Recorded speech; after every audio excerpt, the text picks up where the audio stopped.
Puji Tuhan. Selamat pagi jemaat Tuhan. Shalom. Puji Tuhan, semuanya sehat, amin. Semuanya bersuka cita, amin. Kita tepuk tangan bagi Tuhan Yesus yang luar biasa. Puji Tuhan, haleluya. Pagi hari ini saya percaya keberadaan kita masih boleh ada, itu semua karena kebaikan Tuhan, amin. Mari fokuskan hatimu, pikiranmu kepada Tuhan. Beri yang terbaik karena Tuhan Yesus sudah begitu baik di dalam kehidupan kita. Mari pagi hari ini kita satu hati, kita tundukkan kepala, kita berdoa, kita mau datang menghampiri Tuhan Yesus. Haleluya. Pagi hari ini Tuhan, kami jemaat-Mu, dengan hati yang rindu kami mau datang kepada Tuhan, mengingat segala kebaikan Tuhan di dalam kehidupan kami, mengingat segala kebaikan dan perbuatan besar yang Tuhan buat di dalam kehidupan kami. Kami mau katakan kami tidak bisa membalas semuanya itu. Oleh karena itu Tuhan, pagi hari ini kami mau datang sama Tuhan. Kami mau datang membawa memberi yang terbaik.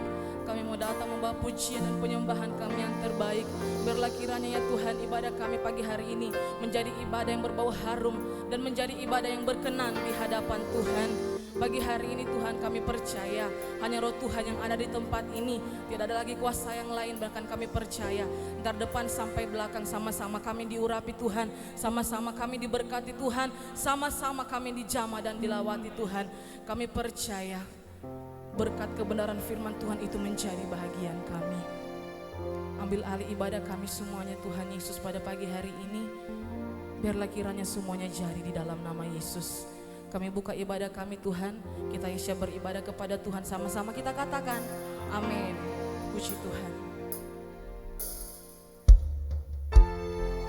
Pagi hari ini Tuhan, kami mau datang ucapan syukur kami kepada Tuhan, mengucap syukur buat segala kebaikan-Mu. Terima kasih Tuhan.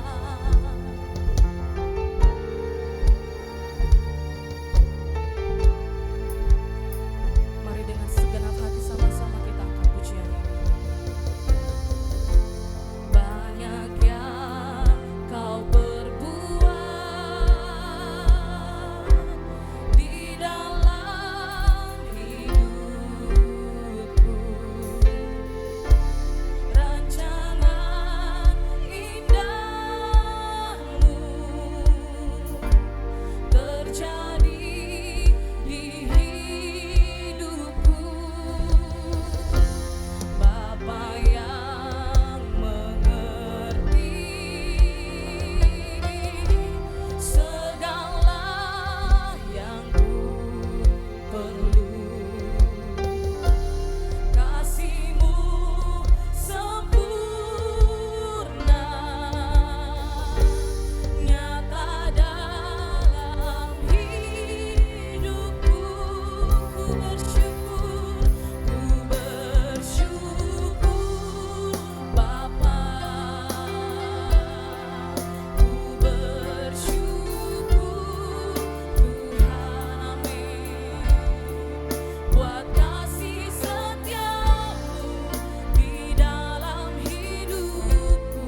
katakan tidak ada alasan bagi kami untuk tidak mengucap syukur Tuhan. Buat kasih-Mu yang sempurna bagi kami. Terima kasih Tuhan. Ku bersyukur.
Tuhan yang menyertai Abraham. Terbuktilah Tuhan yang menyertai Musa. Terbuktilah Tuhan yang menyertai Yusuf. Tuhan yang sama pun menyertai kami sampai saat ini. Oleh karena itu, tidak ada alasan bagi kami untuk tidak mengucap syukur kepadamu Tuhan. Terima kasih Tuhan. Haleluya. Begitu banyak kebaikan-Mu dalam hidup ini Tuhan. Kami mau katakan, dalam keadaan apapun hidup kami, mau senang maupun kami berduka, maupun kamu sakit, kami sehat, kami mau tetap menyembah Engkau Tuhan Yesus. Terlalu banyak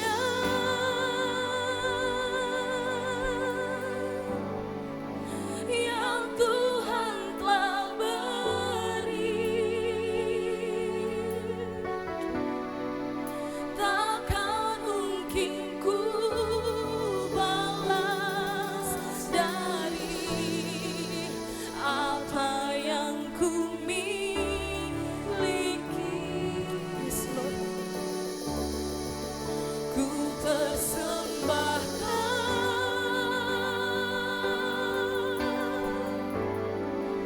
seluruh hidupku.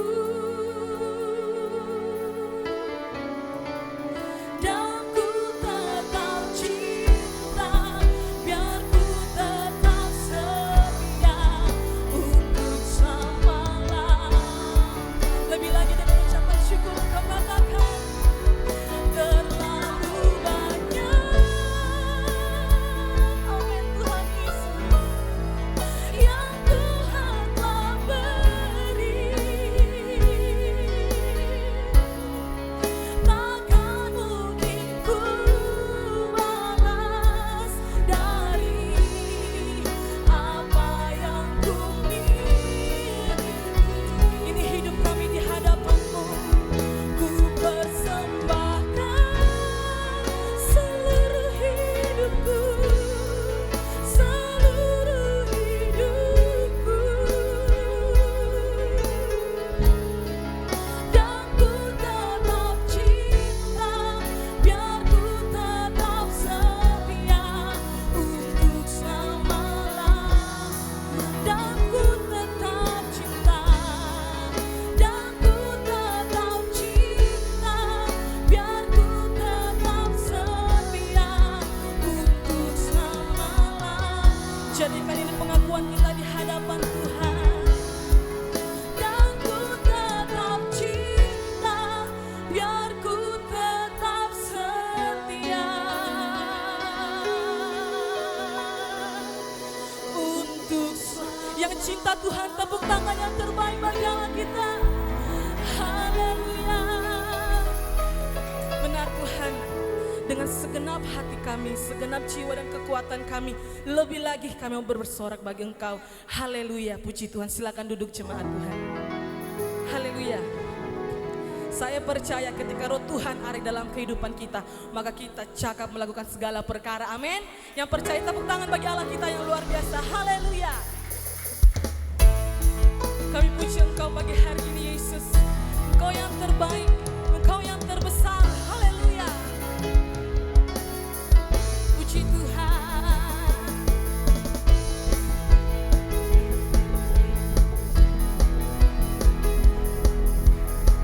Mari segenap hati sama-sama kita angkat pujian ini. Segenap hati aku memuji, segenap jiwa aku bernyanyi, karena Roh-Mu ada dalamku.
Terima kasih Tuhan Yesus. Lebih lagi Tuhan, kami buka hati di hadapan Tuhan, karena kami percaya kebenaran firman Tuhanlah yang menuntun kehidupan kami sampai saat ini. Terima kasih Tuhan Yesus. Haleluya. Mari jemaat Tuhan, dari hatimu kita angkat pujian ini. Sekalipun ku berjalan dalam lembah gelap, namun tanganmu selalu menopang hidupku saat ku dalam ketakutan.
Kesetiaan-Mu telah teruji dalam hidup kami.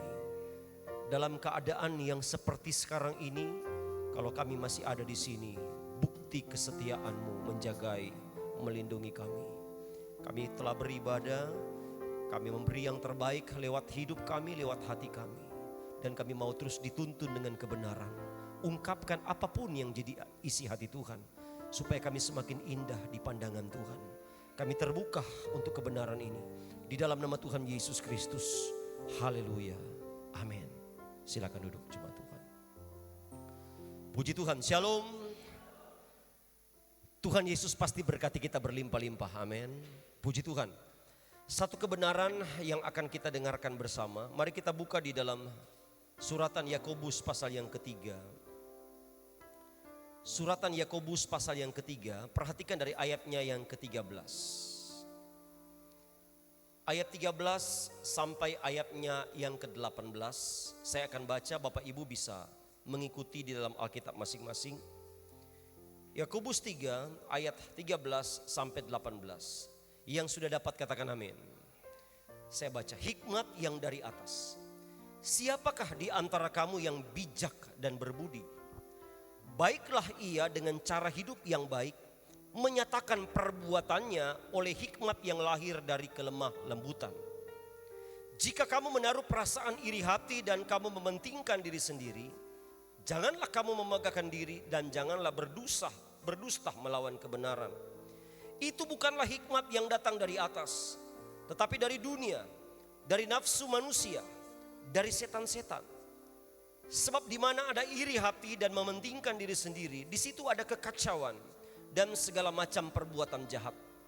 Tetapi hikmat yang dari atas adalah pertama-tama murni, selanjutnya pendamai, peramah, penurut, penuh belas kasihan dan buah-buah yang baik, tidak memihak dan tidak munafik. Dan buah yang terdiri dari kebenaran ditaburkan dalam damai untuk mereka yang mengadakan damai. Puji Tuhan, silakan duduk.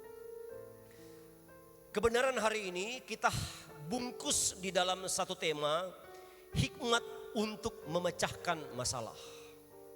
Hikmat untuk memecahkan masalah.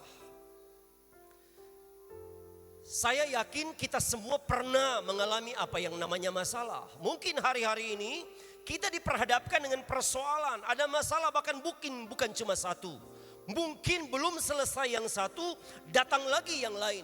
Sementara kita menantikan solusi bagi yang satu, sudah tertimbun lagi dengan persoalan-persoalan baru.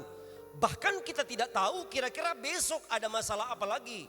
Kita tidak pernah berharap ada masalah. Kita tidak pernah meminta punya persoalan. Tapi pada kenyataannya persoalan itu seperti sesuatu yang pasti dialami oleh setiap orang. Karena dari kacamata Kristen kita tahu bahwa masalah itu juga merupakan bahagian dari proses Tuhan bagi kita. Nah, Bapak Ibu jemaat yang diberkati Tuhan, tentu saja bagi kita yang punya masalah, kita selalu menanti-nantikan apa yang namanya jalan keluar. Kita selalu menginginkan apa yang namanya solusi, apa yang namanya pemecahan masalah. Dan pada umumnya orang yang di luar sana, ketika mereka terhimpit, ketika mereka terdesak dengan masalah, dengan persoalan yang bahkan mengancam keluarga, mengancam nyawa dan sebagainya, mereka akan berusaha dengan segala cara, menghalalkan segala cara supaya ada solusi. Supaya masalah itu selesai. Biar apa saja saya lakukan, biar apapun saya akan tempuh. Yang penting masalah ini bisa selesai.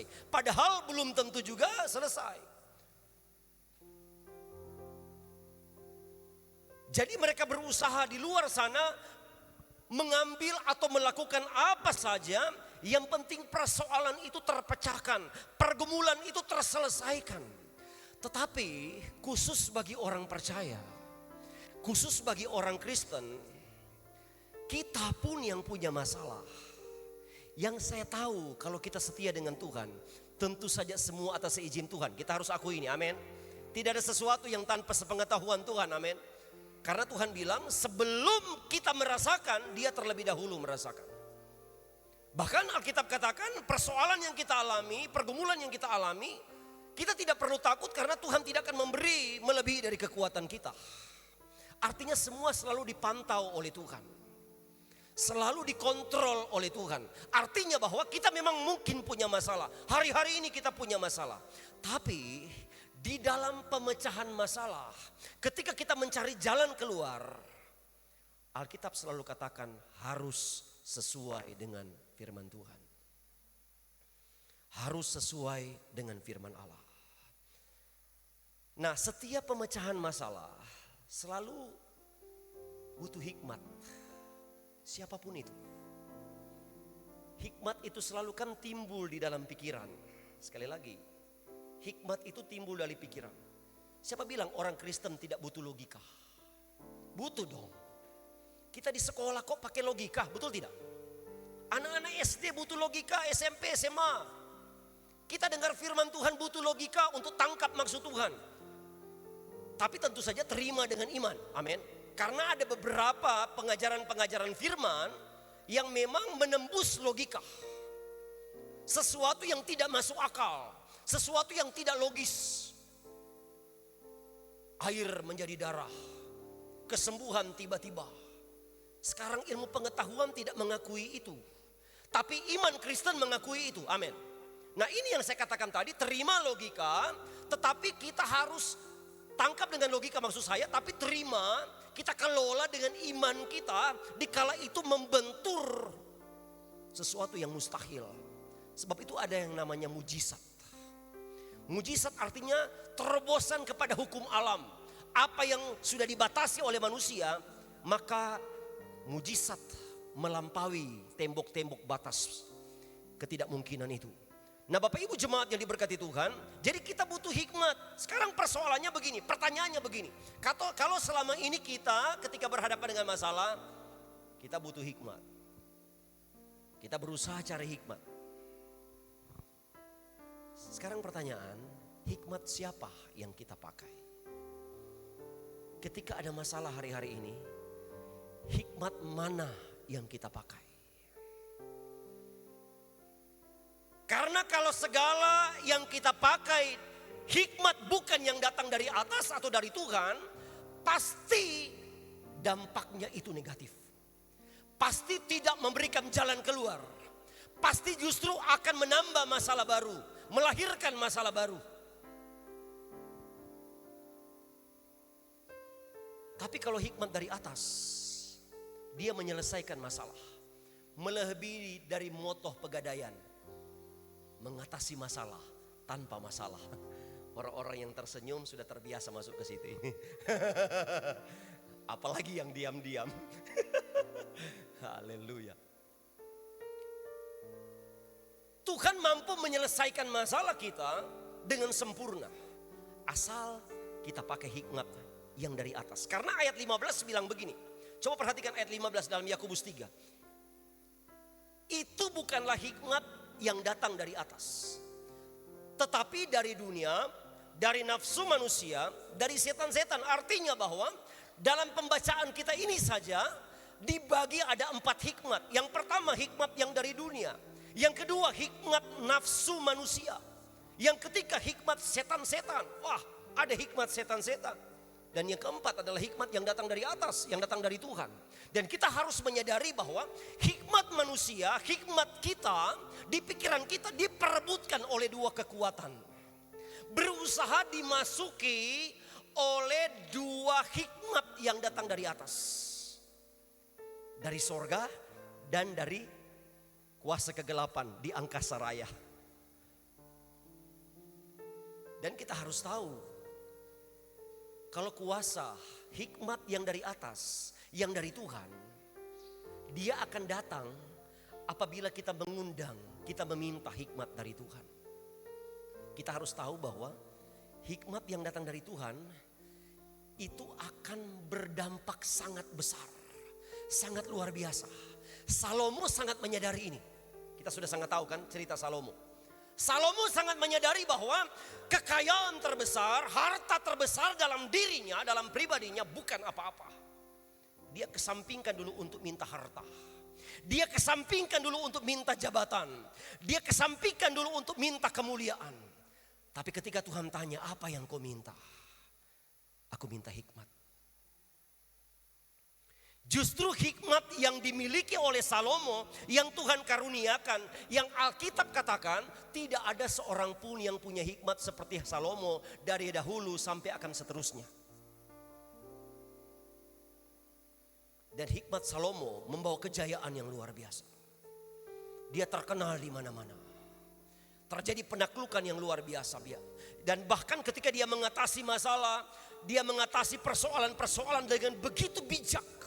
Karena hikmat. Kita ingatkan cerita tentang bayi. Kalau begitu potong. 2 orang ibu yang memperebutkan 1 orang bayi. Dia mau tahu mana yang palsu dan mana yang tidak. Dikasih hikmat. Kalau begitu ambil parang. Potong. Justru yang satu bilang begini. Oh kalau begitu tidak. Kasih saya sama dia. Kalau yang satu bilang. Iya belah 2 saja. Bagi. Salomo bisa tahu siapa sebenarnya ibu kandung yang sebenarnya. Itu hikmat yang dari atas. Hikmat yang dari Tuhan. Karena ternyata pikiran kita dalam memecahkan masalah ada bisa saja dirasuki oleh hikmat yang datang dari setan-setan. Hikmat yang datang dari dunia. Bahkan dari nafsu manusia. Dari kita. Dari ego kita. Sebab itu saya ingin mengajar satu kebenaran hari ini. Supaya selanjutnya kita bisa memilah-milah. Kalau saya punya masalah kira-kira ini dari Tuhan atau dari saya sendiri. Atau mungkin dari nafsu manusia. Atau mungkin dari setan-setan. Sebab itu dengan kebenaran ini untuk membawa kita introspeksi diri, periksa diri. Selama ini kita pakai hikmat dari siapa? Karena hikmat yang dari atas, hikmat yang dari Tuhan akan sangat berbeda dengan hikmat yang lain. Hikmat yang berasal dari dunia, hikmat yang berasal dari setan-setan apalagi sangat berbeda jauh. Baik cara maupun dampaknya sangat berbeda. Baik sebab dan akibatnya itu akan sangat berbeda. Sekarang pertanyaannya begini, seperti apa sih hikmat yang dari Tuhan di dalam menyelesaikan masalah? Kan masalah itu dekat dengan kita.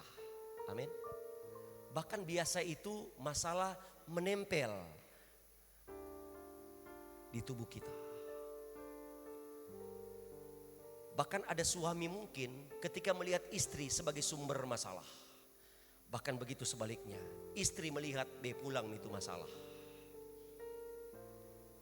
Bahkan kita di rumah memandang anak-anak yang dahulunya bersyukur terima kasih Tuhan atas anak-anak. Satu ketika kita berpikir ini anak-anak sumber masalah.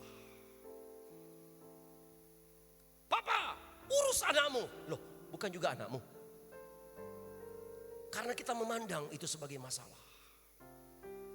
Artinya bahwa ini penting bagi kita. Ada berapa banyak rumah tangga yang ribut. Yang tercuri damai sejahtera. Yang kehilangan sukacita. Karena ketika menyelesaikan masalah, bukan hikmat dari atas. Bukan hikmat dari Tuhan. Sebab itu kita belajar. Seperti apa hikmat yang dari Tuhan? Yang pertama, hikmat yang dari Tuhan tidak suka bertengkar. Tapi murni, pendamai dan peramah. 17 ayat 17. Tetapi hikmat yang dari atas adalah pertama-tama murni. Selanjutnya pendamai, peramah, penurut, penuh belas kasihan dan buah-buah yang baik. Tidak memihak dan tidak munafik. Kita akan kembangkan ayat 17 ini. Saya bagi dalam 3 poin. Tapi poin pertama, hikmat yang dari Tuhan itu tidak suka bertengkar, murni, pendamai. Apa itu murni? Saya dulu waktu bawa motor dulu masih minyak tanah murah. Minyak tanah murah. Biasa beli bensin di pinggiran, di eceran. Ternyata penjualnya Kalasi. Sudah pakai minyak tanah, betul kan? Pernah ada pengalaman-pengalaman begitu. Sudah pakai minyak tanah. Artinya bensinnya tidak murni lagi.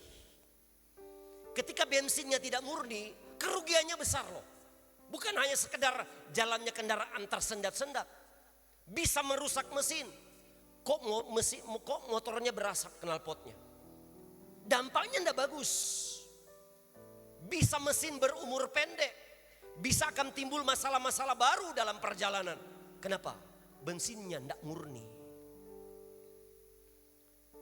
Ketika sesuatu yang murni itu bicara keikhlasan, bicara ketulusan, tanpa ada muatan-muatan apapun ketika kita ingin menyelesaikan sebuah masalah. Entah itu mulai dari keluarga, atau mungkin kita dilibatkan untuk menjadi orang yang menengahi antar sesama kita, tetangga, sesama jemaat mungkin. Kita diminta supaya murni di dalam menyelesaikan. Kemudian tidak tidak berisi strategi-strategi. Oh begini saya mau menyelesaikan masalah. Jadi ada istilah sekarang, ada konspirasi. Saya mau selesaikan masalah, tapi supaya dia begini. Wah itu nak murni lagi.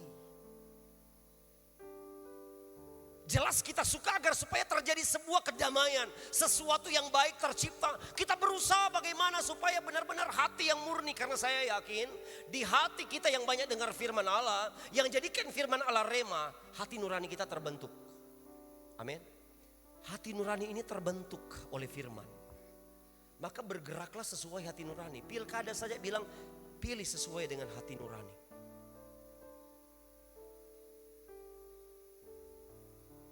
Tidak usah terpengaruh dengan apapun.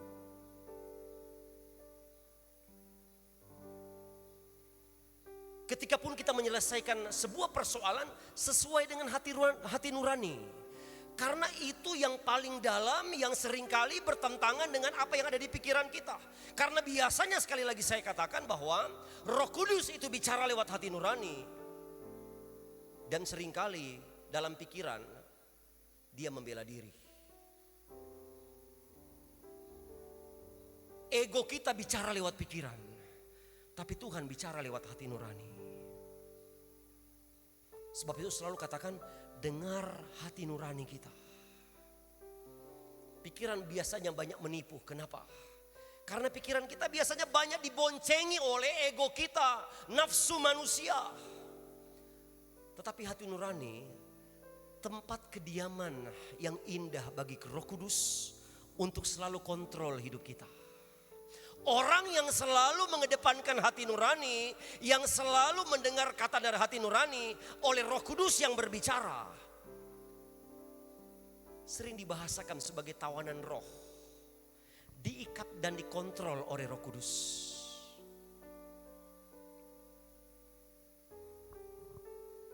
Saya coba uji berkali-kali, kalau seandainya saya melakukan sesuatu bertentangan dengan apa yang hati nurani katakan, itu jadi beban bagi saya. Tidak bisa tidur.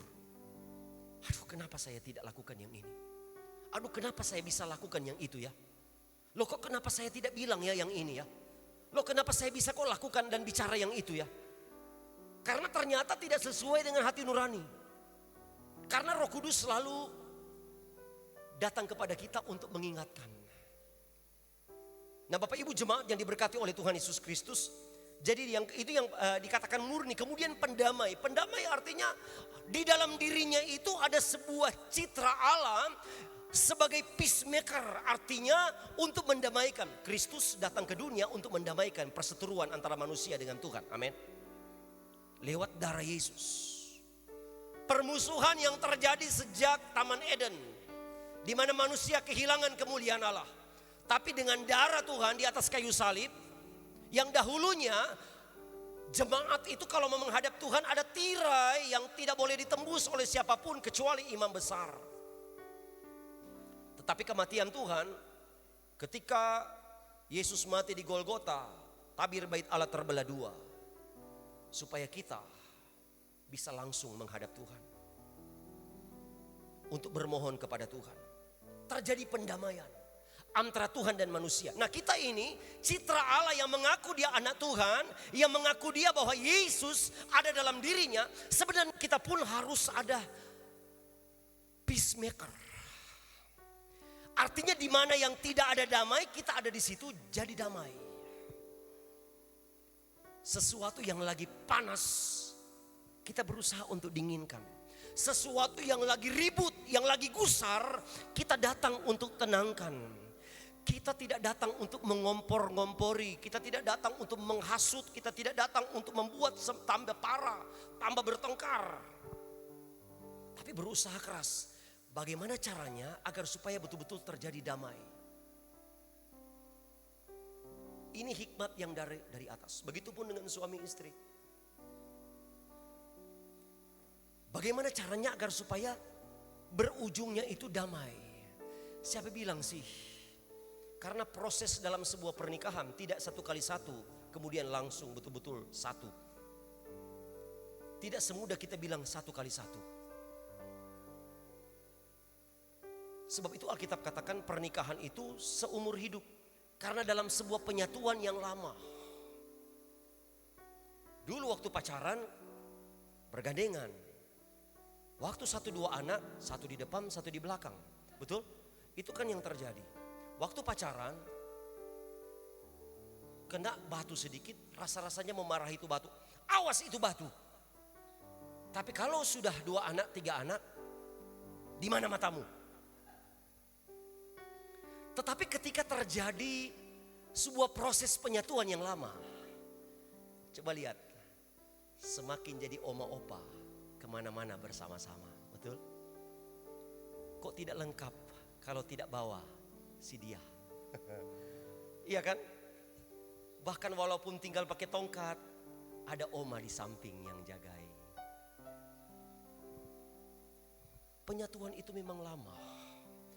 Jadi tidak bisa dipungkiri bahwa dalam perjalanan rumah tangga pun akan ada masalah, akan ada persoalan. Tetapi kita harus pakai hikmat dari atas untuk memecahkan masalah, katakan amin. Hikmat yang dari atas. Banyak terjadi kerusakan-kerusakan dalam rumah tangga, kenapa? Terjadi banyak hal-hal yang sebenarnya indah untuk dilewati. Tahun-tahun yang dilewati kok seperti neraka.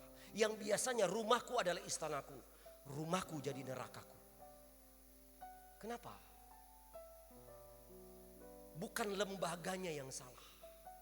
Bukan pembuat lembaganya yang salah, yaitu Tuhan, bukan. Bukan kita yang salah pilih. Kita yang tidak pakai hikmat dari Tuhan menyelesaikan masalah. Pakai hikmat yang dari atas. Harus ada di pikiran, ini harus damai. Walaupun dari pagi sampai sore, istrinya marah terus. Walaupun istrinya tahu firman, menjelang tengah sudah mau terbenam matahari, Pak, kopimu. Karena kan tidak boleh sampai tenggelam. Boleh juga, padahal subuh-subuh so marah-marah gitu. Ya, pertengkaran tahu firman sih sebenarnya. Tapi kan sayang beribu sayang, seharian yang penuh berkat, seharian yang harusnya mengucap syukur, penuh dengan persungutan. Penuh perbentahan di dalam rumah. Tenangkan pikiran, dinginkan sesuatu yang panas, kejar itu damai. Haleluya, ini hikmat yang dari atas. Kemudian yang berikut dikatakan peramah. Bahkan ayat 13 bagian akhir katakan, janganlah berdusta, ayat 13 bagian akhir, perbuatannya oleh hikmat yang lahir dari kelemah lembutan. Hati tenang yang menyatu dengan ekspresi tutur kata yang menyejukkan akan membuat sesuatu yang panas itu meredah. Karena kalau kapan juga suami yang memang pertama kali terpancing agak marah-marah, tambah lagi di sebelahnya itu kemudian marah-marah, saya bisa bayangkan bagaimana api itu meledak. Karena seharusnya di mana ada api, untuk padamkan harus air bukan bensin. Sama-sama memang benda cair, tapi fungsinya berbeda. Sama-sama istri, tapi respon yang salah akan sangat menentukan apa yang terjadi. Haleluya. Jadi sama-sama punya keinginan untuk damai. Nah, ini hikmat yang dari Tuhan. Kemudian yang kedua, seperti apa hikmat yang datang dari Tuhan? Hikmat yang dari Tuhan itu punya buah yang baik, penurut dan penuh belas kasihan. Kita masih berangkat dari ayatnya yang ke-17. Penurut. Penurut yang dimaksud bukan berarti kita ikut-ikut saja. Penurut yang dimaksud bukan berarti kita sembarang dengar kemudian ikuti. Bukan itu yang dimaksud.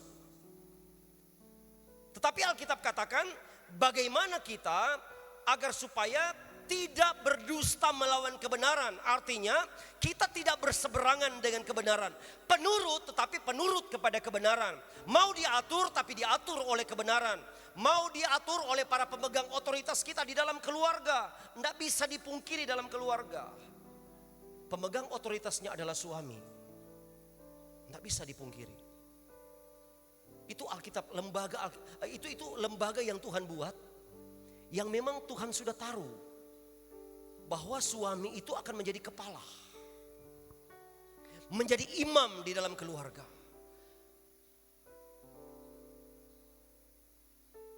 Ada keluarga saya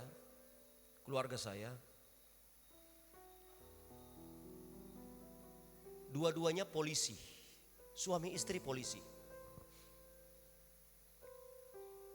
Suaminya kebetulan memang yang keluarga dekat dengan saya laki-laki. Yang laki-laki. Ibu Gembala pasti tahu kalau saya sebut namanya. Pangkatnya itu cuma 2 begini.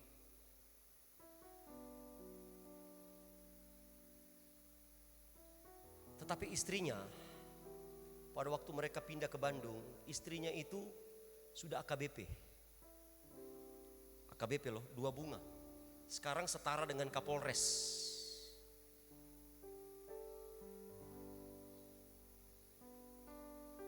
Ternyata ketika di rumah itu terbawa apa yang seharusnya ada dalam sebuah institusi, dalam sebuah kelembagaan di kepolisian. Yang kalau suaminya ketemu dengan istrinya kalau di kantor harus hormat dari jauh. Ternyata di rumah pun dengar kabar ketika keluarga saya ini curhat, seolah-olah istri pun memperlakukan seperti itu di rumah. Di rumah seolah-olah dia pun harus dihormati, dihargai karena pangkatnya tinggi. Akhirnya sayang beribu sayang, keluarganya berantakan sampai hari ini. Sampai hari ini. Padahal Alkitab sudah katakan tetap walaupun mungkin pangkatnya itu masih istri yang lebih tinggi, bahkan minta maaf, di dalam keluarga mungkin gaji istri, pendapatan istri lebih tinggi dari suami, tetap di dalam rumah tangga suami harus jadi kepala, harus jadi imam. Itu otoritas yang Tuhan taruh dan tidak bisa dilanggar, tidak bisa dibolak-balik, tidak bisa, karena ini adalah kebenaran. Tapi bukan juga serta-merta bahwa sebagai pemegang otoritas kemudian kita seenaknya, tidak. Ada kebenaran yang membingkai, ada firman Tuhan yang membingkai. Karena Alkitab katakan istri-istri tunduklah kepada suami, tetapi tidak sampai di situ. Suami-suami pun hormati istrimu. Ini saya bicara tentang bagaimana kita penurut kepada otoritas. Tetapi bagaimana caranya supaya kita tahu bahwa yang menjadi bahagian yang harus kita turuti adalah sesuatu yang sesuai dengan kebenaran. Ada otoritas dalam rumah tangga, ada otoritas rohani, ada otoritas di dalam kemasyarakatan. Kok susah bersosial dengan masyarakat? Datang ketua RT, Pak, kita mau kerja bakti, ada ki hari Senin. Tidak kompri ya saya. Bagaimana kalau hari Selasa? Itu biasanya kami ada persekutuan. Oh Pale, oh begitu kah? Rabu Pale, ada doa malam kami. Persiapan. Kamis, saya antar istri pelwap. Oh kalau begitu kita ikut saja di Jumat bersih. Puasa ki kami, puasa. Sabtu Sabtu saja Pak ya. Persiapan minggu. Ini orang ini RW atau RT pun pikir ini orang karisteng apa ini? Sejenis apa ini karisteng begini? Kita punya otoritas juga. Alkitab katakan dalam Roma 13, tunduklah, hormatilah pemerintah-pemerintah karena pemerintah adalah wakil Allah. Jadi Bapak Ibu jemaat yang diberkati Tuhan, hikmat yang dari Tuhan pun pasti dia penurut kepada kebaikan. Penurut kepada kebenaran. Jangan mentang-mentang kita dikenal sebagai orang yang betul-betul keras. Dia banggakan kekerasan hatinya. Walaupun sudah dibujuk, sudah seperti apa. Tidak, sekali merdeka tetap merdeka.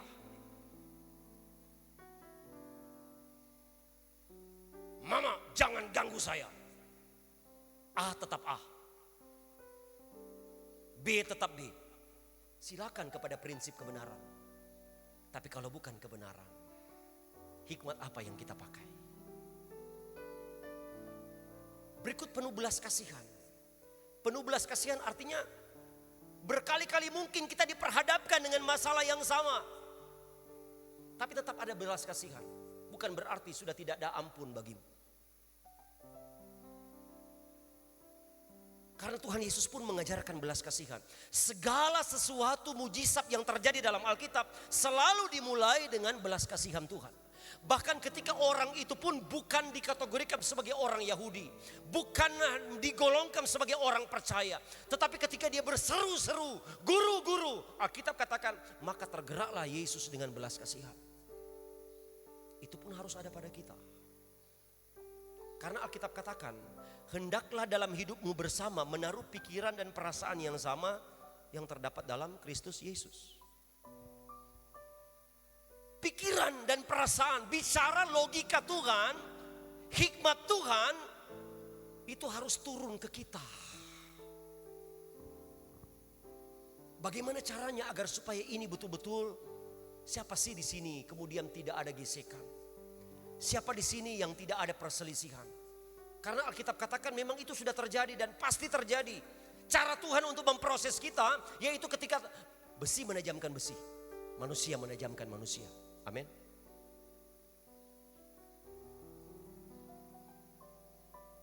Tetapi bagaimana menyelesaikan masalah? Dampaknya bergantung dari hikmat apa yang kita pakai.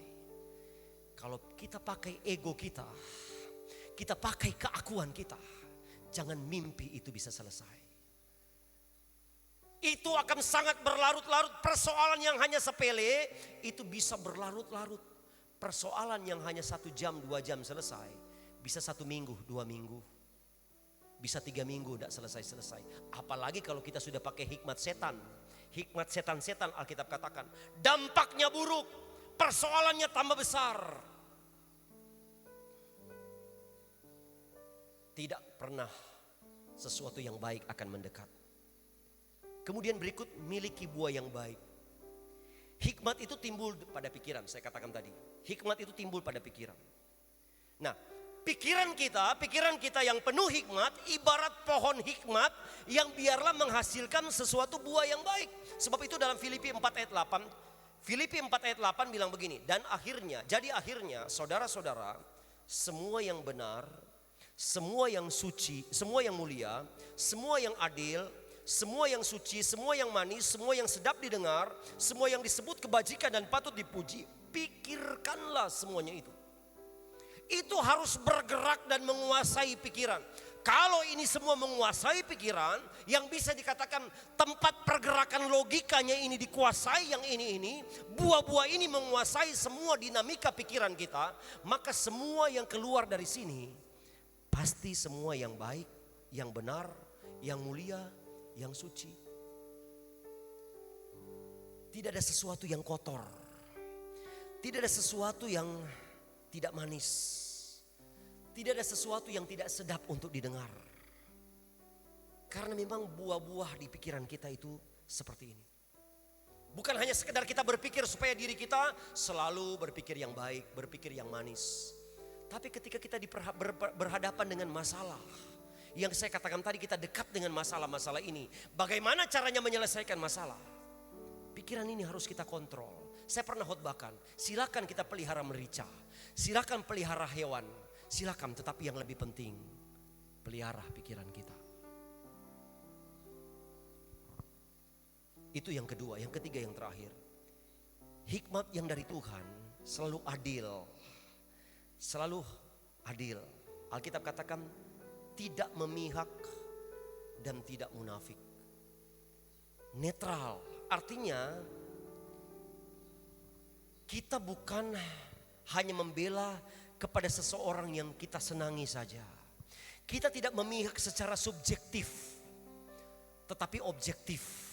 Nah ini subjektif artinya karena kita melihat orangnya, bukan melihat duduk persoalannya. Walaupun orangnya mungkin salah, tapi dasar kita sukai, kita bela. Itu tidak netral. Dasar orang itu memang kita tidak sukai, biar dia sudah lakukan yang benar, kita tetap tidak bela dalam sebuah penyelesaian masalah. Kita bukan bela siapa-siapa, bukan bela si A si B, tapi Tuhan ajarkan kita membela kebenaran. Amin. Membela kebenaran. Kemudian yang berikutnya kita harus tahu bahwa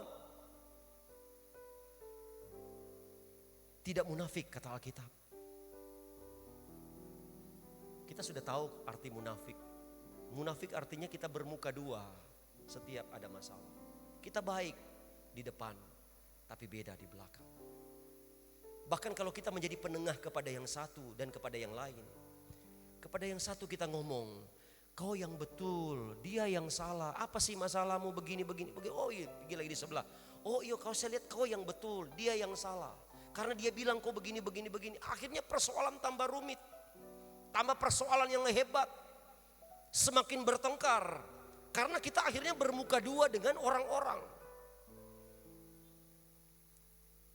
Padahal orang yang bermuka dua itu sangat cocok dengan orang yang cari muka. Karena akhirnya orang yang cari muka mungkin tidak ada mukanya. Bagi dong yang sudah dua mukanya. Jadi Bapak Ibu jemaat yang diberkati Tuhan, ini yang perlu kita harus sadari. Kenapa masalah-masalah yang muncul bukan diselesaikan tapi tanpa ribet. Tambah menguras banyak energi ketika kita menyelesaikan masalah itu. Kenapa? Mungkin hikmat yang kita pakai selama ini bukan hikmat yang datangnya dari Tuhan. Pakailah hikmat yang dari Tuhan. Pasti ada jalan keluar. Amin. Pakailah hikmat yang dari Tuhan. Karena selain dari Tuhan, hanya akan mendatangkan masalah baru. Menyelesaikan masalah lama dengan mendatangkan masalah baru. Itu bukan cara Tuhan. Sebab itu Bapak Ibu jemaat yang diberkati Tuhan, kita selalu minta Tuhan kasih hikmat. Kita memang minta kekuatan, kesehatan, minta berkat, silakan. Tidak salah. Tetapi penting bagi kita untuk selalu minta hikmat dari Tuhan. Saya sebagai gembala pun selalu berdoa sama Tuhan. Tuhan kasih hikmat. Kasih hikmat dari Tuhan yang akan memampukan saya untuk menjalani tanggung jawab apapun. Karena bila kita berdasarkan dengan hikmat yang dari Tuhan, kita akan melangkah dalam tuntunannya. Karena sebenarnya suara Tuhan itu diungkapkan lewat hikmat kepada kita. Karena suara Tuhan itu bukan sekedar pemberitaan firman Allah pada hari Minggu seperti ini. Tapi banyak kali ketika kita punya masalah di rumah, Tuhan sudah kasih hikmat yang terbaik yang harus kita lakukan. Tapi bukankah ego kita yang seringkali menantang itu, betul? Ego kita yang selalu, seperti kalau di dalam buku-buku komik, cerita-cerita bergambar, ada seseorang yang berperang dengan dirinya sendiri. Satu malaikat putih di sebelah kanan, ada malaikat hitam di sebelah kiri.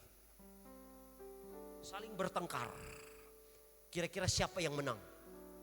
Seringkali tanpa kita sadari, itu terjadi dalam realita hidup kita. Pikiran dengan ini berperang. Sekali lagi Tuhan bicara lewat hati nurani. Jangan abaikan apa yang Tuhan sampaikan. Karena ini pun bentuk suara Tuhan untuk kita menemukan jalan keluar yang terbaik. Karena tuntunan Tuhan tidak pernah salah, katakan amin. tuntunan Tuhan tidak pernah keliru. Selalu minta hikmat dari Tuhan. Maka saya yakin, saya percaya, persoalan seperti apapun, sebenarnya semua ada jalan keluarnya. Tidak ada masalah yang tidak ada jalan keluar. Tuhan itu kalau kasih, izinkan masalah, ibarat gembok yang Tuhan kasih. Tuhan tidak tinggalkan begitu saja. Dia tinggalkan anak kunci kepada kita untuk membukanya. Bukankah di setiap tangan orang percaya ada kuasa? Amin. Ada kuasa untuk menyelesaikan masalah. Bahkan kita bisa melakukan perkara-perkara yang lebih hebat dari apa yang Tuhan pernah lakukan. Itu janji Tuhan. Ada kuasa perkataan kita. Ada kuasa yang Tuhan taruh kepada kita untuk menyelesaikan persoalan apapun. Sekarang, apakah seringkali kita tidak dapatkan jalan keluar karena kita tidak ambil anak kunci yang sebenarnya? Karena kita pikir bahwa yang kita pakai ini adalah sesuatu yang lebih mujarab, yang lebih akurat, yang lebih terkini misalnya. Itu mah kalau yang dari Tuhan yang pakai Alkitab itu kan zaman Daud. Yang Pak Gembala khotbahkan minggu lalu itu kan tentang Daud. Itu berapa ribu yang tahun yang lalu. Sekarang kan zaman komputer. Sekarang kalau dalam menyelesaikan masalah ada yang instan-instan. Tapi seringkali justru akhirnya mengecewakan. Pakai cara Tuhan. Tuhan kasih hikmat kepada kita. Supaya kita menemukan jalan yang terbaik. Yang menyelesaikan masalah. Dan membuat janji-janji Tuhan itu nyata kepada kita. Kita tunduk kepala sambil kita tutup Alkitab kita masing-masing. Yesus.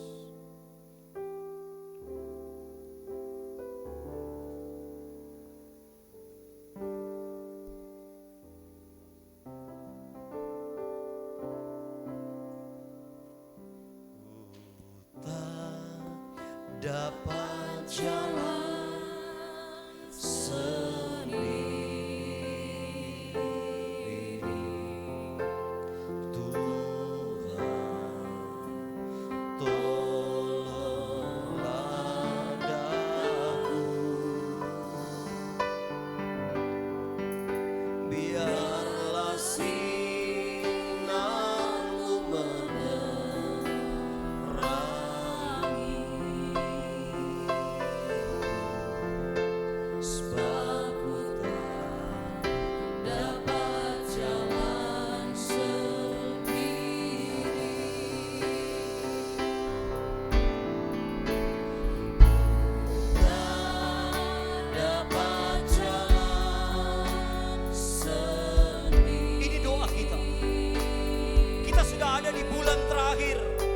Tahun 2020 yang penuh dengan pergumulan.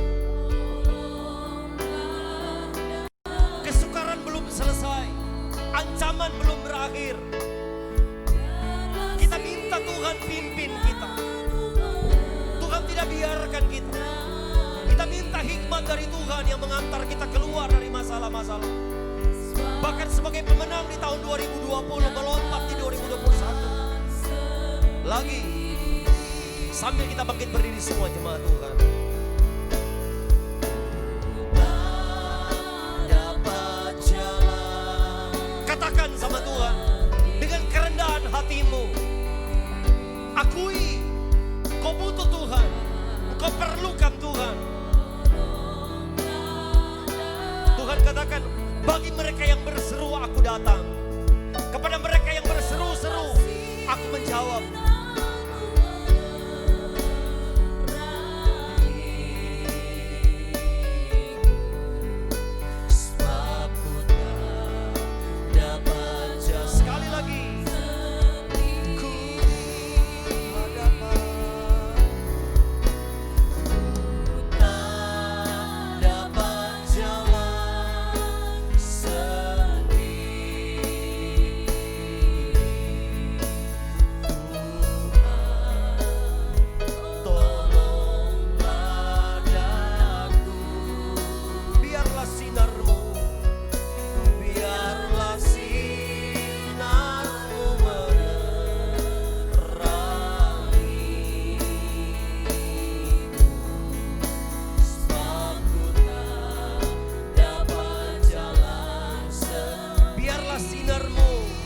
Menyinariku.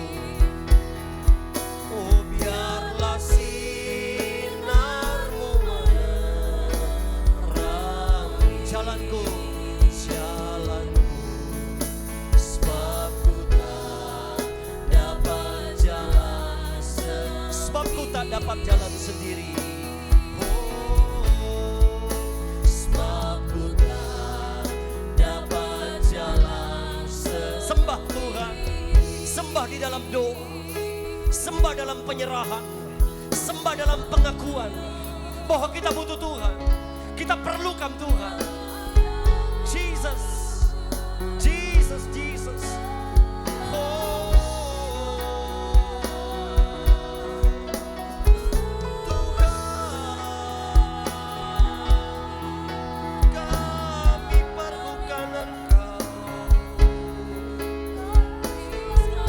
Yesus, mulialah nama-Mu.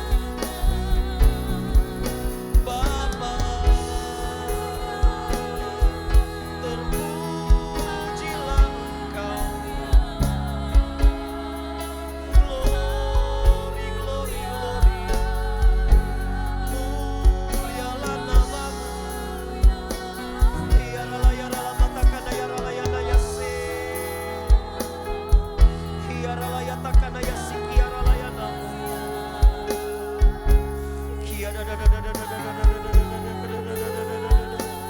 Terus minta hikmat dari Tuhan, minta hikmat dari Tuhan.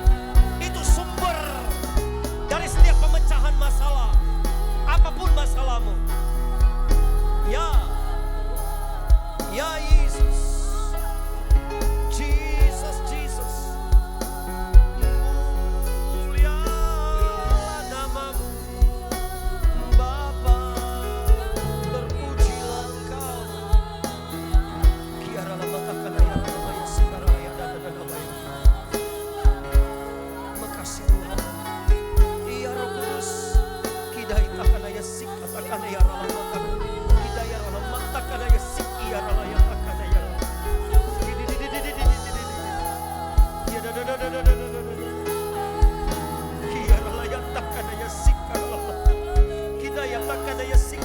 Lawatanmu turun bagi jemaat, urapanmu turun bagi jemaat, hikmatmu dicurahkan bagi kami semua. Di dalam nama Yesus, di dalam nama Yesus, di dalam nama Yesus, di dalam nama Yesus, di dalam nama Yesus, di dalam nama Yesus, di dalam nama Yesus. Ya, ya, ya, ya, ya. Di dalam nama Yesus. Jemaat Tuhan, engkau yang butuh hikmat dari Tuhan. Bahkan engkau yang menyadari hari-hari ini bukan hikmat yang dari atas yang seringkali menguasai.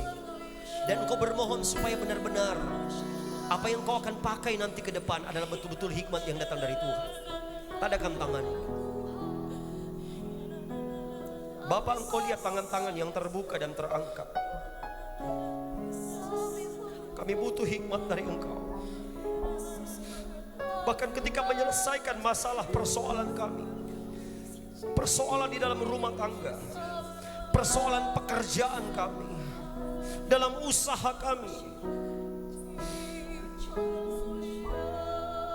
bahkan untuk anak-anak kami, untuk masa depan, kami butuh hikmat yang dari Tuhan. Kami bukan siapa-siapa Tuhan. Kami tidak bisa mengandalkan apa yang ada di pikiran kami. Dijauhkan kami mengandalkan ego kami. Kami butuh hikmat-Mu Tuhan.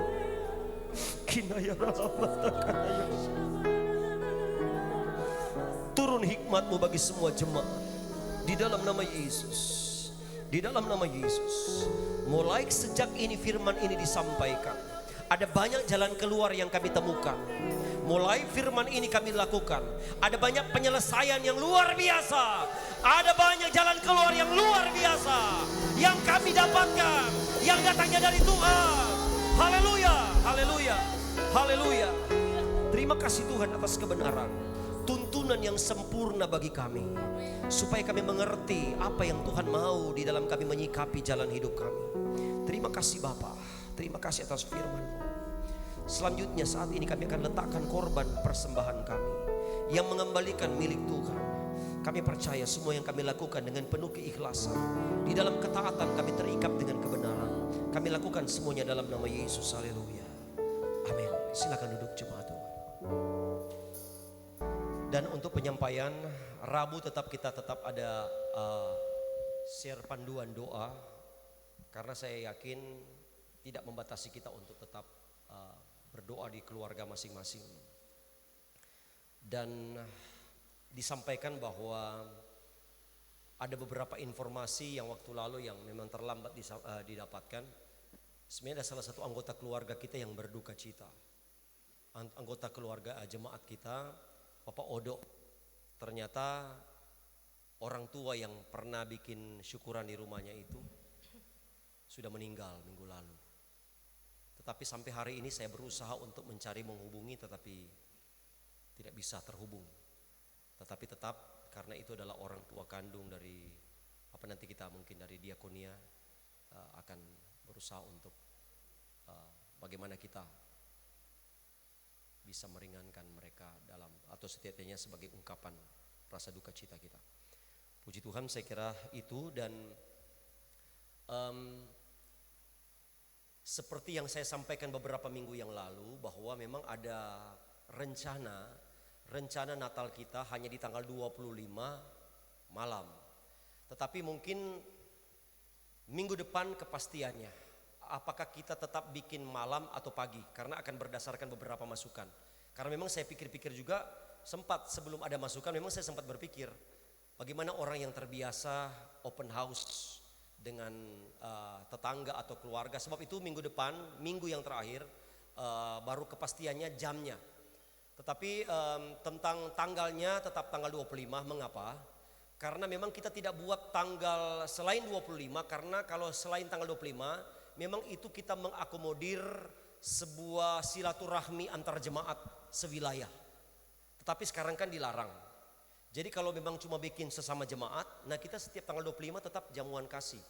Jadi kalau kita bikin juga di luar 25 jamuan kasih jemaat, kemudian 25 juga bikin, seperti double kita bikin. Jadi sekalian bikin tanggal 25. Itu yang pertama. Yang kedua, seperti pengumuman yang saya sampaikan 3 minggu lalu, majelis daerah melarang, sekali lagi, majelis daerah melarang membuat acara Natal di luar tanggal 25. Jadi kami saja semua rata-rata taat saja dengan pimpinan.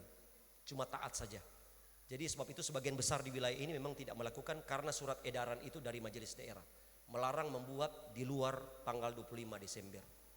Nah, jadi saya kira itu yang perlu saya bagikan. Dan pun kalau seandainya kita buat di luar tanggal 25 sudah agak sulit juga untuk ini, karena besok malam sebentar siang saya harus ke Makassar, karena besok malam sebagai ketua Komda saya harus ada dalam acara penyambutan obor Pantai Costa 100 tahun GPDI di Makassar yang nanti bulan Maret itu dipusatkan di Bali 100 tahun GPDI. Saya harus ada di Makassar besok siang dalam acara ini, dan hari Rabu pun saya ada kepercayaan pelayanan di Makassar. Jadi minggu ini ada di Makassar. Pulang dari Makassar pun hari Minggu mungkin siang juga saya harus ke Poso Pesisir, karena saya ada pelayanan tanggal 21 di Poso Pesisir, di daerah kota Poso lah, karena daerah Tonipa itu sudah berdekatan dengan kota Poso untuk pelayanan Natal juga di sana. Jadi saya kira itu yang perlu saya sampaikan kepada seluruh jemaat Tuhan tentang hal-hal yang kita akan jalani. Jadi sekali lagi minggu depan kepastiannya jam, tapi tentang acara tidak akan mengubah. Misalnya pernah saya katakan kalau ada kaum pria mau nyanyi, kaum wanita mau nyanyi, atau anak-anak sekolah minggu mungkin akan ada pagelaran atau akan ada atraksi, silakan.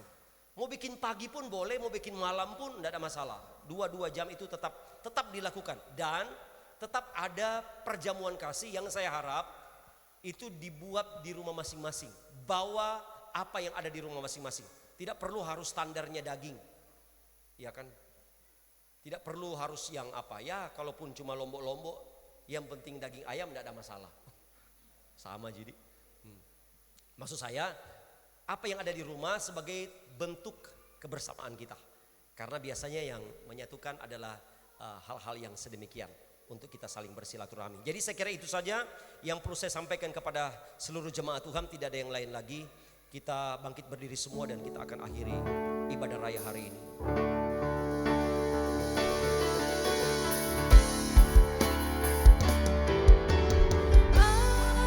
Aku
Setiap kekuatan yang kau beri dalam ibadah ini. Karena kami yakin ibadah ini mengandung janji.